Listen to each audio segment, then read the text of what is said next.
ছোট গ্রামে একজন দরিদ্র কিন্তু সৎ কাঠুরে বাস করত। প্রতিদিন সে ভোরে উঠে জঙ্গলে যেত কাঠ কাটতে। সেই কাঠ বিক্রি করেই তার সংসার চলত। যদিও তার জীবন ছিল কষ্টে ভরা, তবুও সে কখনো অসৎ পথ বেছে নেয়নি। একদিন সে নদীর ধারে গাছ কাটছিল। হঠাৎ অসাবধানতাবশত তার কুড়ালটি হাত ফসকে নদীর গভীরে পড়ে গেল। কাঠুরে খুবই দুঃখ পেল, কারণ সেই কুড়ালই ছিল তার একমাত্র জীবিকার উপায়।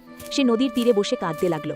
হঠাৎ নদী থেকে এক রহস্যময় দেবতা বেরিয়ে এলেন। তিনি কাঠুরেকে জিজ্ঞেস করলেন, তুমি কেন কাঁদছ? কাঠুরে সব খুলে বলল। তখন দেবতা নদীতে ডুব দিয়ে একটি সোনার কুড়াল এনে বললেন, এটা কি তোমার কুড়াল? কাঠুরে বলল, না, এটা আমার না। দেবতা আবার ডুব দিয়ে একটি রূপার কুড়াল নিয়ে এলেন। কাঠুরে আবারও বলল, না, এটাও আমার না।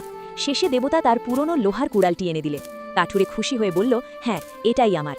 কাঠুরের সততায় দেবতা খুব খুশি হলেন। তিনি তাকে পুরস্কার হিসেবে সোনার ও রূপার কুড়াল দুটোই দিয়ে দিলেন।